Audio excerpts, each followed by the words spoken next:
Il est 17 heures. Je propose de dire quelques mots d'introduction comme d'habitude. Donc, bonjour à tous, Aurélien Franqui. Je suis directrice en charge du pôle talent et attractivité de la DRCI et on est ravis de vous accueillir pour cette quatrième édition déjà du webinaire Impact Recherche. Donc, pour mémoire, pour ceux qui participent pour la première fois, c'est un webinaire scientifique qui a pour objectif de repartager avec vous les résultats à forte valeur ajoutée des travaux de recherche qui sont menés par les équipes de la PHP et publiés dans des revues prestigieuses. Donc, juste pour vous donner un petit peu le mode d'emploi du webinaire, il se décompose en 2 fois 30 minutes, 15 minutes de présentation, 15 minutes de questions-réponses environ. Et vous avez la possibilité de poser directement vos questions dans l'onglet Q&R qui se trouve donc dans la barre du haut, troisième position à compter de la gauche, là, entre conversation et participants. Par ailleurs, on vous invite fortement à participer au questionnaire de satisfaction. Ça nous permet de nous améliorer. Donc, pour y participer, vous avez les QR codes sur différentes diapos et notamment la diapo d'introduction. Donc, vraiment, c'est important. N'hésitez pas à répondre au questionnaire. Et peut-être, sans plus attendre, j'introduis le docteur Giraud qui va nous parler des résultats de l'étude Stopoxy et qui sera suivi de l'intervention du docteur Vincent Labbé qui nous présentera les résultats de l'étude anti-Covid. Et je les remercie chaleureusement pour leur participation. Je vous laisse la main, docteur Giraud. Bonjour à tous, merci de m'avoir invité à participer à ce webinaire. Donc, en effet, je vais vous présenter les résultats de l'essai Stop Oxy qui évaluait l'impact d'arrêter l'ocytocine en phase active du premier stade du travail sur la morbidité néonatale. Et c'est un essai qui a été réalisé grâce à un PHRC national obtenu en 2018 et avec le soutien du GROG, qui est le groupe de recherche en obstétrique et gynécologie, un groupe de recherche national qui se concerte à peu près 3 fois par an pour évaluer la faisabilité de projets de recherche. Et donc je vais débuter déjà par définir ce qu'est l'ocytocine. Donc l'ocytocine, c'est l'hormone de synthèse de l'ocytocine avec un C, qui est une hormone naturelle qui provoque ou intensifie des contractions. C'est une hormone qui a été découverte dans les années 1900, initialement isolée par un biochimiste britannique. C'est lui qui a donné son nom Ocus et Tocos, ocytocine, qui veut dire accouchement rapide. Et puis ensuite, elle a été synthétisée pour la première fois en 1953 par un biochimiste américain de Vigneault, et ça lui a valu le prix Nobel en 1955. Ça a été vraiment utilisé en obstétrique à partir des années 70 par une équipe de Dublin qui s'était rendu compte que si on mettait de l'ocytocine aux patientes, elles accouchaient dans les 12 heures. Et à l'époque, chez des femmes qui n'avaient pas de péridurale, c'était vraiment une bonne idée d'aller donner de l'ocytocine à ces femmes. Mais bon, après, ça s'est un peu emballé et tout le monde s'est mis à utiliser de l'ocytocine sans penser vraiment à ce qu'étaient les effets secondaires. Et donc en France, on l'a beaucoup, beaucoup utilisé comme dans tout le monde. Alors on l'utilisait, les indications médicales, c'est quand le col ne veut pas s'ouvrir pendant le travail, quand la présentation ne descend pas au moment où la femme est à dilatation complète, ou carrément pour déclencher l'accouchement. Mais finalement, on se rend compte qu'il y a plein de fois où on l'utilise pour tout le monde, juste pour accélérer un petit peu le travail. Alors en France, aujourd'hui, ça c'est des données de 2021, on se rend compte qu'on l'utilise plus que, j'ai envie de dire, chez 30% des femmes en travail spontané et 40% des femmes déclenchées. On revient de loin, il y a un moment on était à 90%, en 2010 on était bien descendu déjà à 60% et puis on voit qu'aujourd'hui chez les femmes en travail spontané, on n'est plus qu'à 30%. Mais finalement, quand on regarde les indications, on devrait le donner que dans 15-20% des cas. Alors pourquoi ça nous embête de le donner à tout le monde? C'est parce qu'il y a des effets secondaires associés à ce traitement. D'une part, ce traitement donne des contractions et donc il peut donner une hyperstimulation utérine, et cette hyperstimulation utérine, elle peut donner des anomalies du rythme cardiaque fœtal, puisque le fœtus n'a pas le temps de se réoxygéner entre 2 contractions, et donc ça peut lui provoquer une acidose, et le côté dramatique, c'est quand ça crée une encéphalopathie chez l'enfant avec un risque de séquelles ou de décès. D'autre part, quand il y a des anomalies du rythme cardiaque fœtal et que l'obstétricien regarde le rythme, et ben, il va avoir envie d'intervenir pour accélérer la naissance, et donc ça augmenterait le risque de césarienne et d'accouchements instrumentaux. Alors oui, ça augmente ce risque-là pour anomalie du rythme, mais en même temps, quand le travail stagne, ça diminue aussi ces risques puisque ça permet aux femmes d'accoucher normalement dans un certain nombre de cas. Après, il y a des actions un peu plus débattues sur l'hémorragie du postpartum, parce qu'on dit quand on met trop d'ocytocine, on fait saigner les femmes, mais en même temps, si on n'en met pas du tout et que le travail stagne, le fait que le travail soit long va aussi provoquer une hémorragie. Et puis, il y a des effets encore plus débattus sur l'autisme chez l'enfant, des troubles de la lactation, et ça, c'est encore à l'étude. En tout cas, ce qui est sûr, c'est qu'aujourd'hui, sa balance bénéfice-risque, elle est en faveur de l'utilisation d'ocytocine, mais de manière non systématique, c'est-à-dire seulement sur indication médicale. Il y a eu plein d'études sur la dose, la durée maximale de perfusion pour essayer de diminuer ces effets secondaires. Et puis, donc, nous, on avait l'idée de se poser la question, une fois que ce traitement est mis, est-ce qu'on ne pourrait pas l'arrêter? L'hypothèse sous-jacente, c'est qu'on sait que quand le col est dilaté environ à 5-6 centimètres, c'est-à-dire quand on rentre dans le stade actif, que la tête fœtale est bien appliquée, finalement, on a une sécrétion naturelle d'ocytocine qui va prendre le relais et ça permettrait d'arrêter la perfusion d'ocytocine et donc de réduire les risques liés à ce traitement. Alors, on n'est clairement pas les premiers à avoir pensé à ça. Il y a une Cochrane de 2018 qui regroupe 10 études et en tout 1888 femmes, avec le plus large essai qui était de 342 femmes. Le critère de jugement principal de tous ces essais, c'était la durée de la phase active. Mais finalement, maintenant que les femmes ont beaucoup de péridurale, réduire la durée, du travail, c'est pas vraiment l'objectif. L'objectif, c'est que tout le monde aille bien à la fin. Quand on regarde, l'effet de l'arrêt de l'ocytocine en phase active du premier stade du travail, ce qu'on voit, c'est qu'en poulet, donc sur cette Cochrane, on voyait qu'il y avait une réduction du risque de césarienne quand on arrêtait l'ocytocine en phase active.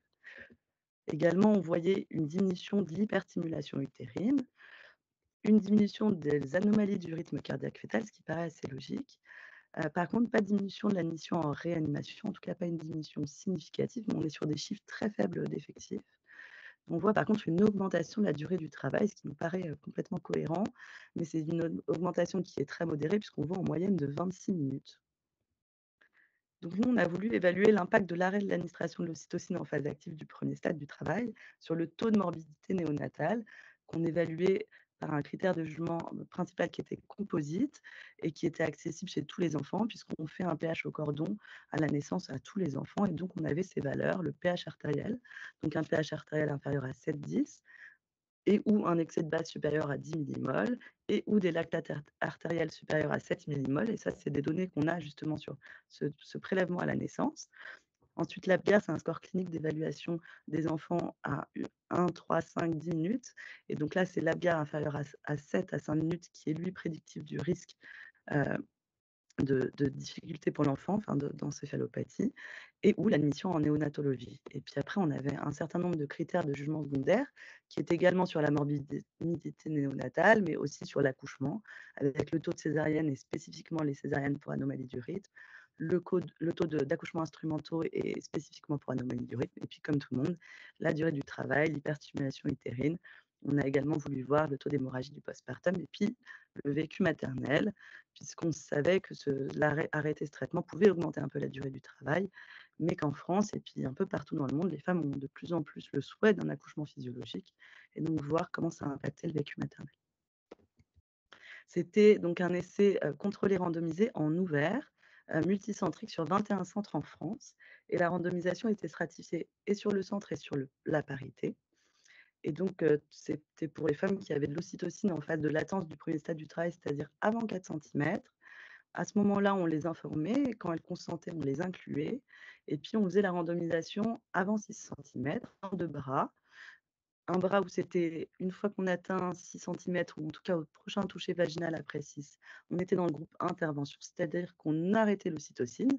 Mais si le travail stagnait, eh bien, on pouvait recommencer ce traitement au bout de 2 heures et un groupe contrôle, on faisait comme on fait habituellement en France. Une fois que l'ocytocine est mis, on le laisse jusqu'à l'accouchement. Par contre, bien sûr, s'il y a des anomalies du rythme cardiaque fœtal, on pouvait l'arrêter. Donc les critères d'inclusion, c'était d'avoir de l'ocytocine avant 4 centimètres, d'accoucher à terme, d'une grossesse unique avec un fœtus en présentation céphalique et on avait exclu les femmes qui avaient un antécédent de césarienne puisque la gestion du travail n'est pas la même, les fœtus fragiles, c'est-à-dire petits pour la gestationnelle ou en retard de croissance ou alors avec des anomalies congénitales et puis les fœtus qui avaient déjà, des anomalies du rythme cardiaque fœtal au moment de la randomisation.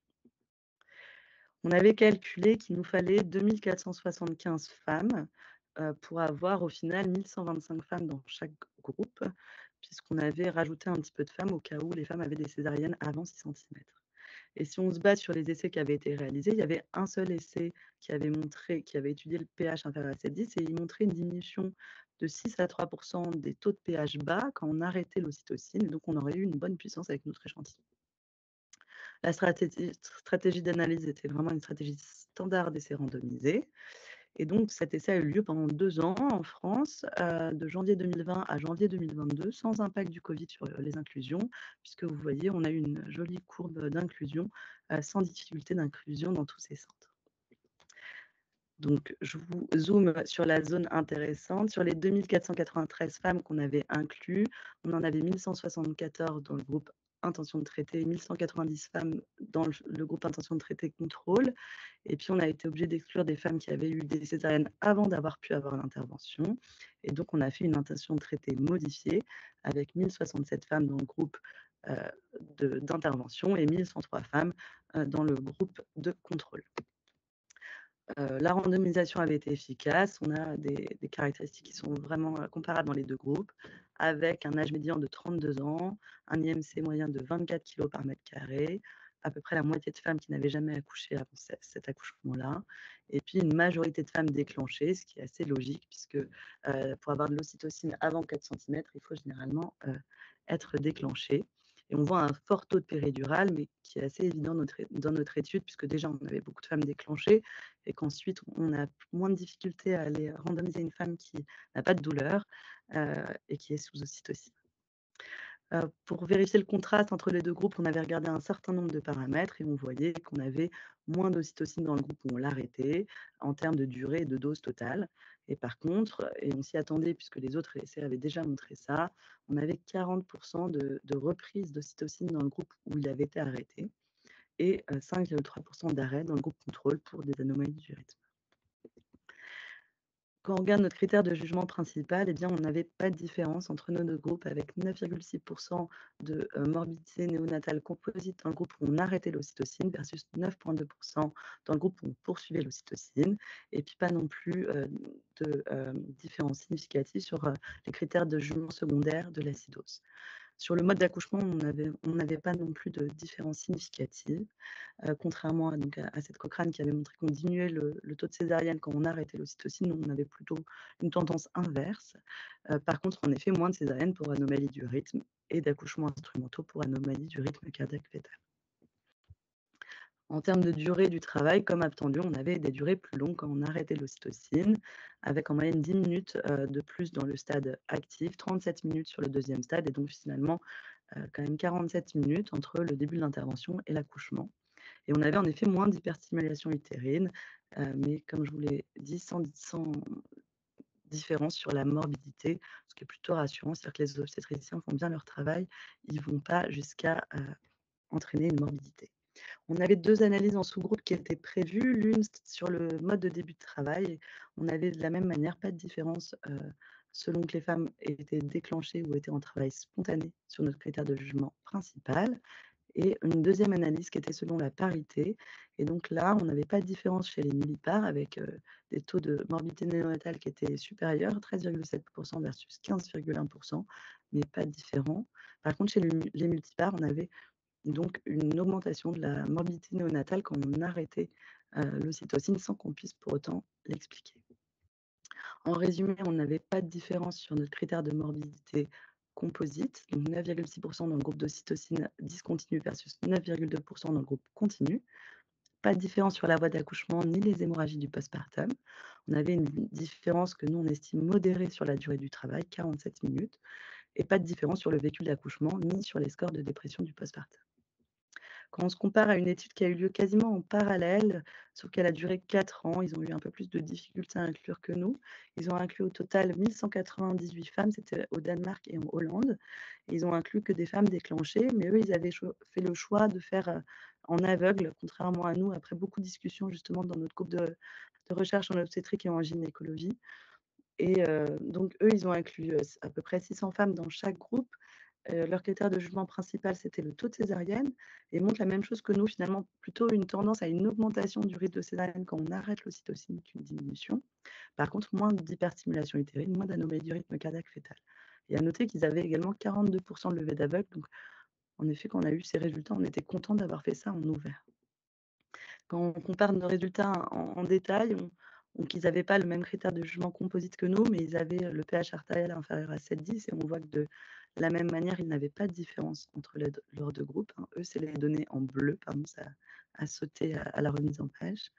Heu, Pas de différence non plus sur le taux de césarienne, même si leur taux de césarienne était un peu plus élevé, mais eux, ils avaient inclus les césariennes avant 6 centimètres, avec cette même tendance à un peu plus de césarienne dans le groupe où on arrêtait l'ocytocine en phase active. Pas de différence sur les hémorragies du postpartum sévères, avec eux des taux très, très élevés d'hémorragie du postpartum sévère, mais on n'a pas exactement la même manière d'évaluer puisqu'ils pèsent toutes les compresses, tous les champs, qui est quelque chose qu'on ne fait pas en France en obstétrique. Et puis pas de différence sur les durées entre le début de l'ocytocine et l'accouchement, dans les 2, la même différence que dans notre étude, 47 minutes. Donc en conclusion, on peut dire qu'on n'a pas montré de réduction de la morbidité néonatale, du taux de césarienne, du taux d'hémorragie du postpartum lorsqu'on arrêtait l'ocytocine en phase active du premier stade du travail. On avait donc cette augmentation modérée de la durée du travail sans effet sur le vécu maternel ni les scores de dépression à 2 mois du postpartum. Et on conclut tout de même que dans 60% des cas, ce traitement ocytocine peut être arrêté sans nécessité de reprise. Même si, les effets secondaires qu'on a évalués n'étaient pas significatifs entre les 2 groupes, bah, comme tout, ça reste un médicament avec des effets potentiels à long terme. Si on peut s'en passer, c'est une bonne chose. Maintenant, il faut qu'on évalue les caractéristiques qui sont associées à la nécessité de reprise et c'est un travail que je suis actuellement en train d'effectuer. Je vous remercie pour votre attention. Merci beaucoup pour, cette présentation, docteur.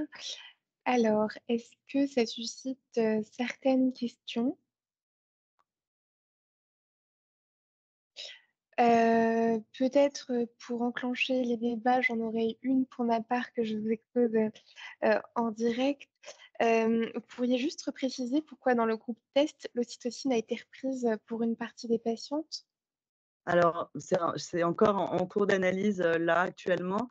Les raisons les plus souvent évoquées, c'est, parce que le col ne s'ouvre plus ou que la présentation ne descend pas, et donc en France, on a le droit, une fois qu'on arrive à dilatation complète, d'attendre 2 à 3 heures avant de se mettre à pousser. Mais ce qui est certain, c'est que quand la présentation est trop haute, on fait une césarienne. On ne pousse pas, 3-4 heures alors que la présentation n'est pas engagée dans le bassin, contrairement aux pays, comme les États-Unis. Et donc il y a cette peur de se mettre dans cette situation et donc souvent l'ocytocine était reprise à 10 centimètres. Donc on a regardé la médiane de la reprise, c'est à dilatation complète à 10 centimètres. Donc en effet, je pense de peur d'augmenter le risque de césarienne. D'accord, merci beaucoup. Alors, c'était tellement clair qu'il y a pas encore Ouais, de questions. c'est bien. Bon, bah, je tente ma chance, hein, j'en ai une deuxième. Juste par rapport à l'étude au Danemark, qui a été menée donc Condisox, donc c'était pas exactement les mêmes objectifs, c'est ça, entre les 2 études? Oui, il y avait donc Condisoc, ça a été fait par le docteur Bois qui avait elle-même fait la Cochrane que je vous ai présentée au début et donc cette Cochrane, elle montrait quand on arrêtait l'ocytocine, on avait l'impression qu'on diminuait le risque de césarienne et donc elle a voulu montrer par un essai un peu plus puissant, confirmer ce résultat. Alors elle l'a pas confirmé, au contraire, elle l'a infirmé comme moi. Et donc en effet, eux, leur critère de jugement principal, c'était le taux de césarienne, pas la morbidité néonatale. Et puis du coup, là, on va refaire la Cochrane toutes les 2 pour changer un peu le résultat qui a été publié, puisqu'on a 2 gros essais qui changent. D'accord. Ah voilà, la question écrite, a été publiée à l'instant, donc je vais vous la lire. Est-ce que les résultats de ce travail sont déjà ou vont être diffusés nationalement et vont-ils modifier les prises en charge? Alors, diffusé, donc publié dans le Lancet, il y a cet été, diffusé aux différents congrès nationaux et internationaux. Changer les pratiques, non. Puisque les pratiques en fait, enfin les recommandations en France sur l'ocytocine étaient déjà assez ouvertes, même si c'était pas les pratiques. Donc les recommandations en France, c'est, on peut l'arrêter. On peut, on n'est pas obligé. Donc en effet, là, j'ai pas de quoi les changer à «il faut arrêter». Maintenant, voilà, je pense qu'on est dans une médecine individuelle et on arrive de plus en plus à ça et donc peut-être qu'un jour, si on avance un petit peu, on pourra dire: «Il faut l'arrêter chez certaines femmes, il ne faut pas l'arrêter chez d'autres» et ça, c'est un peu l'objectif de la suite. Merci Très pour votre clair. question. Merci beaucoup. Il n'y a pas de question, j'en profite, j'en avais une, docteur. Vous indiquiez que c'était, dans le cadre d'un PHRC que vous avez du coup, mené cette étude Mmh. et les résultats et puis la publication qui ont suivi. Est-ce que du coup, ce premier travail en a entraîné d'autres? Et est-ce que, aujourd'hui, du coup, le fait d'avoir eu un PHRC vous a invité à déposer d'autres projets de recherche via ce type de programme? C'est vrai que c'était mon premier dépôt, donc j'étais pas, principale. On était dépositaire avec, une des PUPH de mon service. J'ai pas dit en intro, donc je travaille à la maternité Port-Royal. Hem, oui, ça m'a permis, d'avoir d'autres pistes de réflexion. J'ai pas déposé encore, mais ça va pas tarder pour l'année prochaine. Oui, en effet, ça donne des idées.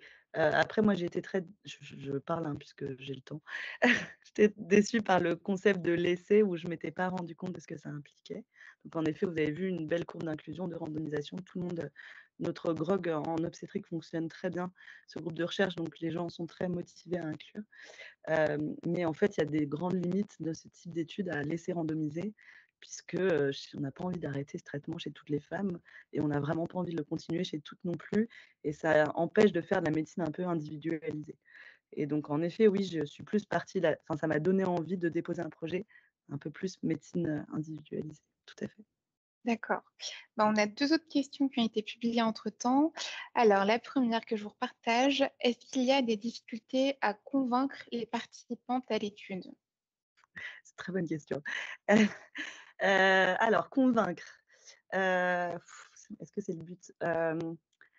Globalement, la femme enceinte, c'est, de toute façon compliqué, à inclure puisqu'on n'inclut pas qu'elle quelque part, surtout qu'elle est pendant le travail, on inclut elle et les risques pour son fœtus.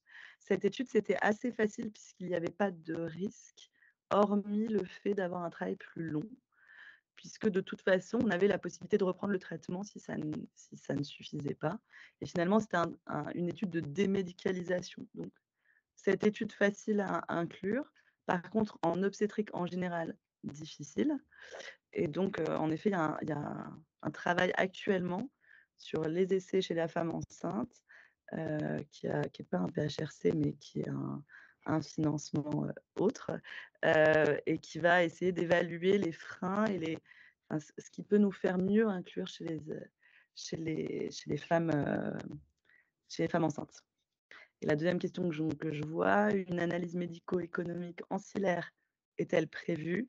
Non, il y a plein d'analyses ancillaires. Donc dans Stop Oxy, on avait prévu une analyse ancillaire qui était d'analyser les rythmes cardiaques fœtaux chez un certain nombre de femmes.